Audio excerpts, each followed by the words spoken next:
Hey, welcome back everyone. In chapter 5, we're going to discuss discrete probability distributions.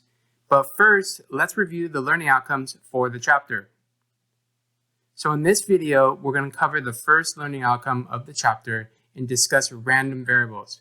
We're also going to learn how to calculate and interpret the expected value or mean of a discrete random variable. And then finally, we're going to go into detail on how to calculate the standard deviation of a discrete random variable.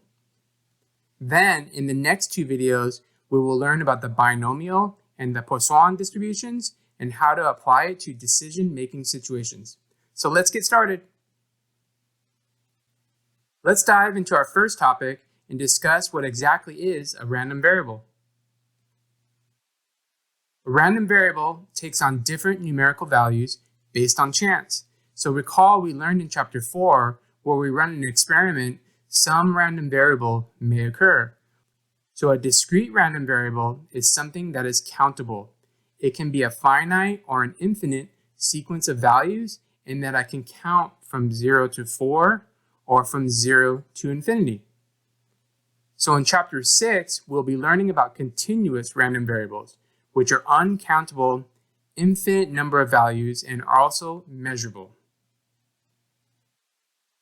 So let's look at some examples of discrete random variables. Now, you can have discrete random variables that have many possible outcomes. So for instance, if you have ever worked in sales or in customer service, you could consider the number of complaints per day that you receive from consumers. You can count how many complaints there were, and in theory, this could go from 0 to infinity. You can also count the number of TVs in your house. You can count the number of students in a class, and you can also count the number of cars that go through a toll booth. So in all of these examples, we can count, and you can't really have half of a TV or half of a student, for example. The other way that we might see a discrete random variable is that there are only two possible outcomes. So the most common situation is yes or no. Here we have two examples of that, where if you are inspecting an item, it could be defective or not. You either can make a purchase or not. Then in a sports game, depending on the sport, you can either win or lose. So it's important to understand these potential outcomes for a discrete random variable because we'll be calculating the probability under these situations. So let's look at an example of a discrete random variable.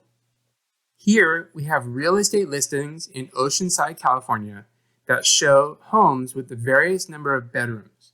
The variable of interest is our x, which is the number of bedrooms. And then the probability of each possible outcome is based on the relative frequency of occurrence. So this should sound familiar as we learned about relative frequency in chapter 2 and then how we could use it for probability assessment in chapter 4. So here is our histogram, and we could see the distribution of the number of bedrooms in our homes. So our P of X here represents the probability for the houses with a certain number of bedrooms in Oceanside. Let's now dive into how to calculate the mean and standard deviation for a discrete probability distribution. The first thing that we want to do with our discrete probability distribution is to calculate the expected value. This is the mean of a discrete probability distribution. So in other words, it's the average. So here is the mathematical formula. So E of X means our expected value of X, or the mean. The expected value is just really another way of saying the average or the mean. So here is our summation symbol, because what we'll do is we're going to take each of our X values, that's the value for our discrete random variable, and we're going to multiply it by the probability of that random variable. And then we're going to add them all up. So I like to use tables to help us organize the calculations for these complex formulas. So according to the formula, the first thing we want to do is we're going to take each of our x's and we're going to multiply by its probability. So here's my 1 for the number of bedrooms in row 1 here, and then I'm going to multiply it by 0.1, and we get 0.1. We will then do that for each of the rows in our table. So now, according to the summation symbol here, it says we need to add up all of those values, so we'll do that next. So our expected number of bedrooms is 2.85, which represents the average of our probability distribution. So next, we're going to calculate the standard deviation. Recall what you learned about standard deviation in Chapter 3.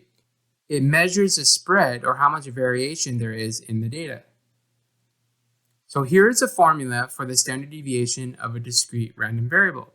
This should look a lot like what we learned in Chapter 3, but the new component is the probability for each of our discrete random variables is now included in the formula. So you can see in the formula, we'll now multiply the square differences by our probabilities. So E of x is our expected value, or our mean. X is the various values of our discrete random variable, and then our P of x is the probability for each random variable. So unfortunately, there isn't a nice function in Excel to do this calculation for us. So I've set up a table here to help with these calculations. You could also set up a similar table in Excel to make these calculations a little easier. So the first step is to calculate the expected value, or mean. So we just walked through that, so I have those steps already shown here. So our E of x, or the expected value or mean for this discrete probability distribution, is 2.85 bedrooms. So we're going to break down the formula here underneath the square root sign and perform the operators according to PEMDAS, which, as you know, is parentheses, exponents, multiplication, division, addition, and then subtraction. So our first step is to subtract our x, or the number of bedrooms, from our E of x, or the mean. So in the first row, we'll take 1 and subtract 2.85, and we get a negative 1.85. We will then repeat that step for every x value from 2 bedrooms to 6 bedrooms. The next step is to square all of these values. In the first row, for 1 bedroom, we'll take the negative 1.85 and square it, and we get 3.4225. Again, we'll then repeat that step for every row and square each of our values for x minus E of x. The last step to complete our table is to multiply each of our squared values by the probability of x.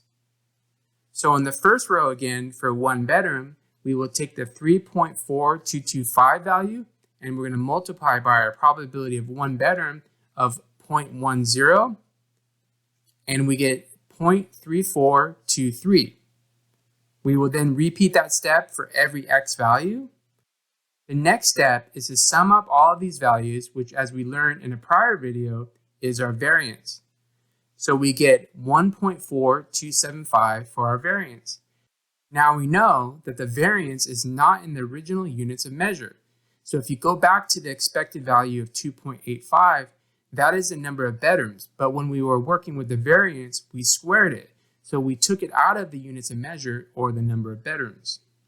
So we're going to go ahead and take the square root of 1.4275 to bring it back to the number of bedrooms. And we get a standard deviation of 1.1948. So let's go ahead and do another practice problem to calculate the expected value of x, the variance of x, as well as the standard deviation for a new discrete data set. So we're given a table of data. Here are our x values of 50, 65, 70, 75, and 90. And then you're given the probability for each of our x values as follows. So note that the probabilities need to add up to 1. That's according to the rules that we learned in Chapter 4 about probabilities. So I've set up our table here again, and I've also plugged in our x and our probability values in the first and second columns. So the first step is we have to multiply by our x's by our probability values. So if we do that for our first x value of 50 and multiply by 0.375, and we get 18.75. We will then repeat that same calculation for the rest of the x values. And so in A, we want to calculate the expected value of x, or the mean. So we're going to add up all of our values in the third column here that we just calculated, and we get an expected value of 66. The next step is to subtract each x value from the expected value of x, or the mean. So if we do that for 50 and subtract 66, we get a negative 16. We will then repeat that step and subtract the expected value of x for each of our x values. The next step is to square these values. So if we do that for our first row and square negative 16, we get a positive 256. So remember, if we square any number, we'll get a positive number. We will then repeat that step and square all of our values in the fourth column. And then the last step to complete our table here is we need to multiply the squared values in the fifth column by the probability of x. So we're going to take 256 and multiply by 0.375, and we get 96. We're going to repeat that step and multiply all of our values from the fifth column by each of the probabilities of x in the second column. So for b, we want to calculate the variance, which is the sum of all of the values in the last column in our table here. And so we get a variance of 219.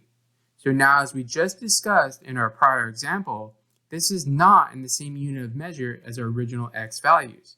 So for c, we will take the square root of our variance to get our standard deviation, which will be back into our original unit of measure. And so we take the square root and we get 14.799. Well, everyone, that wraps up this first video on an introduction to discrete probability distributions. In our next video, we'll learn about the binomial probability distribution.